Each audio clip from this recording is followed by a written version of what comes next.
and this is day 118 of my health journey, my medical medium journey. I'm going to have to turn it into a health journey now, though. And it is March 25th, 2019, and today I weighed in at 193.7. So we're moving a little bit in the scale. Slowly but surely. My hair's a hot mess today. How's it been going for me? This week,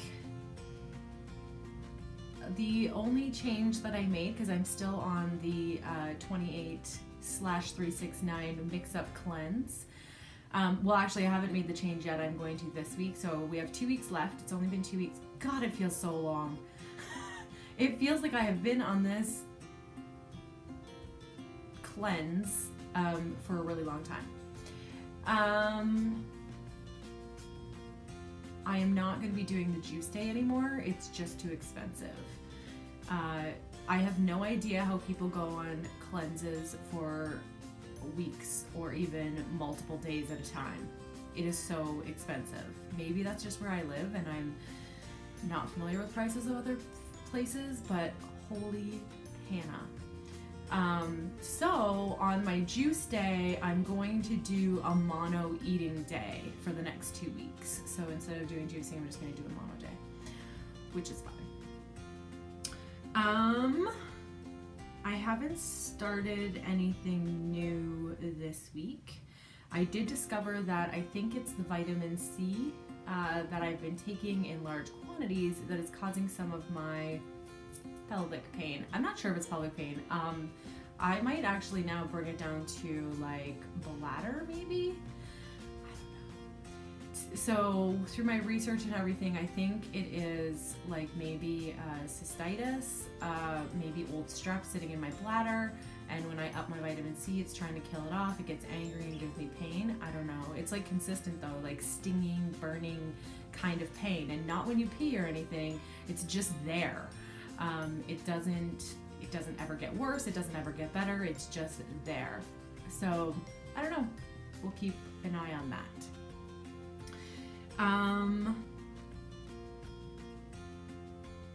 This week was good. Otherwise, I didn't have anything else going on with the cleanse or anything like that.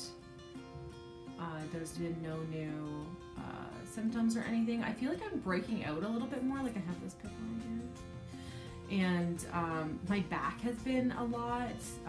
Even my chest isn't so bad right now, but it is still there. I got a little bit of sun, which is rare for this time of year. But I do go outside on my back deck. Try to soak up as much sun as I can when I can. It's gloomy today and will be this week, but last week was beautiful.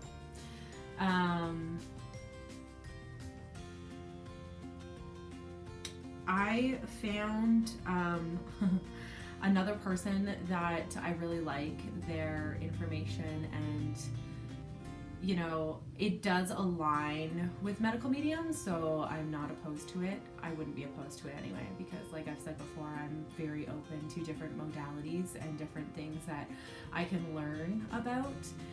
So I found Dr. Morris. Interesting stuff. He's more of a fruitarian type of mentality, but interesting nonetheless. His protocols are very similar. He's using herbs and fruit to heal people. So, and spirituality, you know, which is right alongside medical medium. So I like that. So yeah, just kind of delving into that, just kind of scratching the surface at this point, but I might incorporate more fruit days or something like that. I don't think that's against anything that I've read with medical medium, and I like that they align. I like that it's similar and different at the same time. The thing with Dr. Morris is he has his own herbs and they're not supplements. I think they're all herbs or teas. I think he has teas and that tinctures, that kind of stuff, which sometimes makes it difficult because then you're having to purchase things from a specific source. And being in Canada, that is sometimes a struggle. I did start a Canadian Facebook page for Medical Medium this week, just so that we can talk about supplements and where we get stuff, because I find that being a Canadian, it is very difficult. I don't know if other Canadians feel this or they have unlimited pocketbooks, but I feel like there's just so much money on things that I don't necessarily think need to be spent that way. I don't believe in my heart of hearts that the USA is the only country in the world that processes supplements that are the only top supplements. I believe other countries have good supplements available. So as much as I agree that Medical Medium is putting out a specific product and like telling you which products to use, and he's not bound by any specific brands or anything, it is still USA products. So even being a Canadian, purchasing USA products and a company having the availability for international shipping and etc., you're still paying in American dollars and you're still getting shipping fees in American dollars. So something that's $12 for the United States is 20 something for a Canadian, plus shipping or duty or whatever. So it does get very expensive, and I don't think people realize that. So for example, yes, Vimergy has barley grass juice powder for, I think it's $50 US, but when you pay for that, and now theirs is free shipping, you're still paying $71 for a little bag that's probably gonna, if you're using a teaspoon once a day for one person, that bag's probably gonna last you 2 months, maybe? Which is pretty expensive for one single supplement when you're looking at an array of things that you're supposed to be taking, or that he recommends that you be taking. So just for the heavy metal detox smoothie alone, you're buying the barley grass juice powder, the spirulina, and the dolls. Like, you're looking there at probably, I don't know how much I spent on the spirulina because I bought it a while ago. It's a lot of money. It's a lot of money. Now, some of the things last a long time, like my spirulina I think will last a long time, but the barley grass juice powder won't. The dolls I've already had to replace once, and I've only been doing this for just over 3 months. So that's not any of the other supplements. So that's my take on it. I don't believe. Now, I struggle also buying things that aren't what he suggests, because I have to do all of the research on the product, right? Like, I have to figure out if it's clean, if there's alcohol in it, if it's what have you, if it's vegan, if it's all of the stuff, where it's being sourced. Like, it's just crazy land. So that's my take on it. I do think that having a support system, should we say, it's not big yet. There's only a couple of members, but if you want to join, ask me below and I'll put the link, or maybe I'll put the link in the description box if I can do that. And then you can check that out. It's literally just, we don't really have any support because none of, like, it would be just peer support because there's nobody in there that can offer, like support other than what we can read in books and that kind of thing. But peer-to-peer support could be very beneficial as well. So that's kind of my update. Again, I don't really have too much happening. Nothing else has been going on. I haven't had any other symptoms. I haven't had better or worsening, anything. Everything's the same, which seems to be status quo for me. I just shrug along, but I believe there's an end to it, and I believe that. So I'm just going to keep trekking on.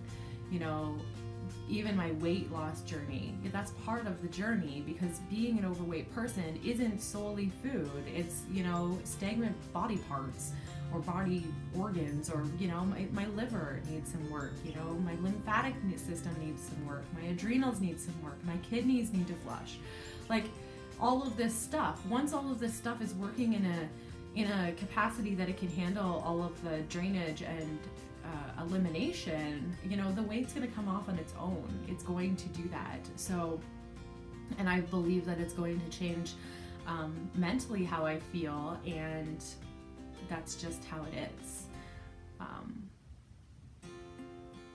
I think that, you know, I had 36 years of putting garbage into my body. You know, I've really, you know, yes, I cleaned it up by going keto, but I think I caused other problems by going keto. I think that I've caused more lymphatic problems, and I've caused more kidney issues, and I've caused more just drainage and thick blood and all of that stuff. I think that's coming from the ketogenic diet. So just trying to clear that all out isn't going to take a couple of months. It may take a couple of years to get it all sorted out, because just so long. Like, before keto, I was on a standard American diet or standard Canadian diet, or whatever you want to call it. It's all the same thing. Just, you know, yeah, I ate fruits and vegetables, mostly vegetables. I actually didn't eat very much fruit in my life. I've always not necessarily had fruit fear, but I was never a fruit person, never. And even now, I don't like fruit necessarily in its natural form. Like, I like it in a smoothie. Some fruit I do, but a lot of it I'm growing to enjoy it. It's a process. Like, I wouldn't say that I grew up eating an unhealthy diet. I ate a healthy standard American diet. So as healthy as that would be under that title. So anyway, that's the update for the week. Hope everybody's doing well. Share your stories, your journeys, everything. It's all shareable. It's all worthy. It's all part of the process. So thank you again for watching, and I will see you all next week. Thank you. Bye.